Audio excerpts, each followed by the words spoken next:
What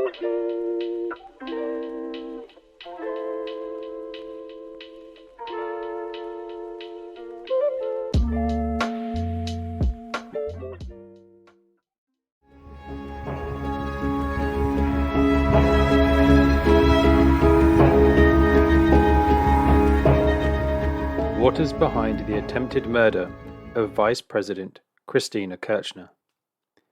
US imperialism and its local proxies are willing to do whatever it takes to put this popular leader out of office, permanently.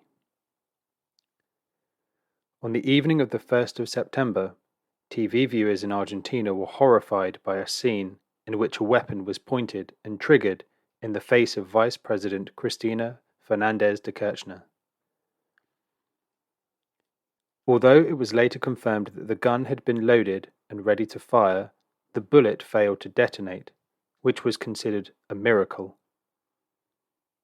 In a matter of minutes, the news spread all over the world, and condemnation of the assassination attempt and solidarity with Ms. Fernández de Kirchner was expressed by leaders across the globe. Meanwhile, there was absolute silence from right-wing politicians in her own country. Since then, the very slow investigation has concentrated its efforts on the individual perpetrators. Some Nazi-fascist groups that had demonstrated against Ms. Kirchner in the past have been investigated, and it has become clear that some of these groups have received financial support from opposition political circles.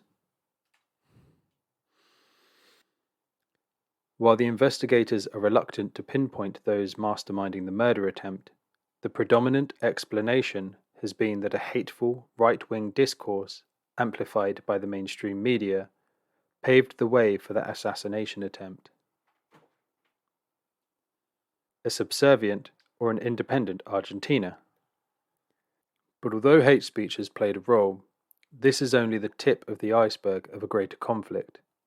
The conflict between two models of development, the neoliberal model, subservient to Washington's hegemony, and the independent model, based on the emerging multipolar world. This is at the core of all political conflict in Latin America today.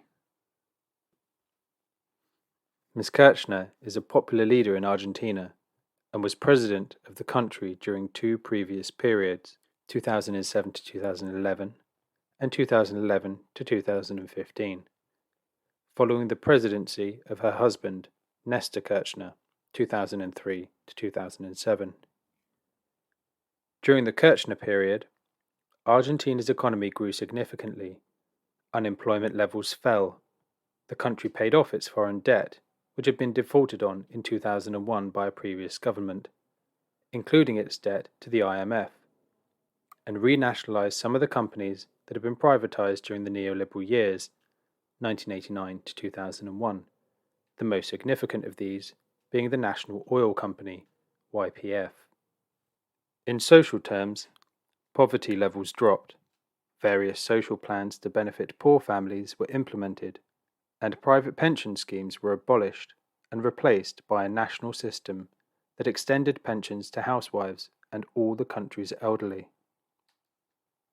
During this period, a number of cases were reopened to bring to justice members of the armed forces who had been responsible for crimes against humanity during the military dictatorship 1976 to 1983, but had been pardoned by previous governments. Sites of remembrance for the desaparecidos, the disappeared, were also created across the country. Foreign policy, the most independent since the return of democracy in 1983, was defined by an increase in multilateral positions and the development of institutions for the integration of Latin America, such as Mercosur, UNASUR, CARICOM, CELAC, TELESUR, and PARLASUR. Cooperation with other popular leaders like Hugo Chavez in Venezuela, Lula da Silva in Brazil, Evo Morales in Bolivia, Rafael Correa in Ecuador, José Mujica in Uruguay. Although none of these policies abolished the privileges of the ruling classes or seriously challenged their interests, From the beginning of these presidential periods, landowners and foreign corporations alike embarked on a permanent harassment of the government and its popular agenda via their privately owned media, especially after Ms. Kirchner tried unsuccessfully to increase taxes on commodities exporters in 2008. US imperialists and their reactionary allies pushed back. The highly concentrated media that represents the interests of big capital in Latin America daily portrayed a distorted reality and promoted hate speech that took hold of and influenced different parts of society during the last years of Kirchner's presidency. In 2015, a right-wing neoliberal coalition won the elections, and over the next 4 years, newly elected President Mauricio Macri's government destroyed most of the hard-won social improvements, increasing energy tariffs by 5,000%, extending government control over the judiciary, and using central bank reserves to benefit corporations and financial institutions. Argentina's external public debt increased by 76% during this period, rising to more than 323 billion, that's £285 billion, and the government was granted the biggest loan in the history of the IMF. Inevitably, this high external debt brought about three consequences. Firstly, the loaned money was used to return profits to corporations' headquarters. Secondly, fiscal adjustments were required in return for the loan to reduce social expenditure.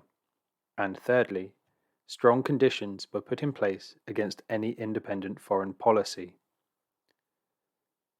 In foreign policy, the Macri government aligned itself with the USA, boycotted all the previously created Latin American institutions, recognized the self-appointed Juan Guaido as president of Venezuela, and participated in the coup against Evo Morales in Bolivia. Official discourse turned sharply to the right, in particular with the stigmatization of the poor and of the migrants from neighboring countries, with a notable increase in police repression against any sort of dissent. Meanwhile, Ms. Kirchner was put on trial, charged with several counts of corruption, with the aim of imprisoning her and banning her from running for office, just had been done with Lula in Brazil and Carrera in Ecuador. Yet after 7 years of effort on the part of Argentina's corrupt judiciary and corporate media, it proved impossible to find enough evidence to convict her. Return of the Pink Tide. In 2019, Kirchner, an undisputably popular leader, was able to unite the divided Peronist movement and others under the Frente de Todos, Front for All banner, winning the elections in the first round by 48% of votes, as against Mr. Macri's 32%. The elected government, in which he serves as vice president, renegotiated the country's external debt, recognized the official government of Nicolas Maduro in Venezuela, was one of the first countries in the world to receive Russia's Sputnik V COVID vaccine, implemented taxation for the wealthy to contribute towards the pandemic expenses, gave asylum to ousted Bolivian President Evo Morales after the US-backed coup removed him from office, requested membership of the independent BRICS trading group, and tried to ameliorate, without much success, the life of the poorest people in the country.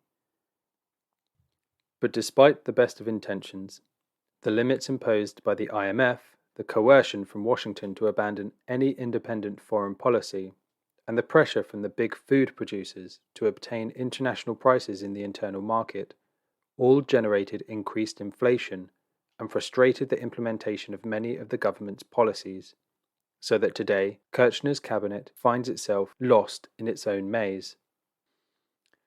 The indecisive figure of President Alberto Fernandez carries most of the blame, but in fact the ideological limitations of the Peronist movement are at the core of the government's inability to address the problems of the country and confront the real enemies of the people.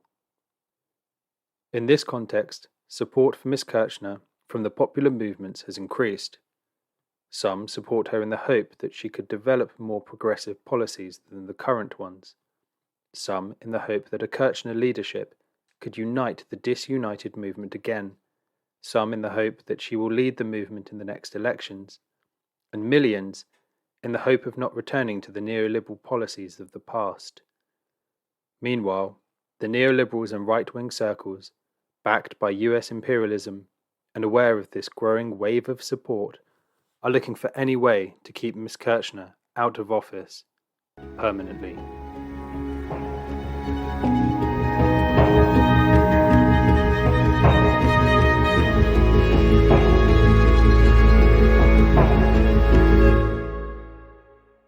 Thanks for listening to Proletarian Radio. We aim to bring you the best Marxist analysis on current affairs, revolutionary history, and theory. Do like, comment, subscribe, and share our content to help us reach the widest possible audience. We are a small organization with limited resources, and we need workers' support if we are to grow and fulfill our mission. If you are able to make a one-off or regular donation, no matter how small, please visit our website at thecommunists.org and register as a supporter.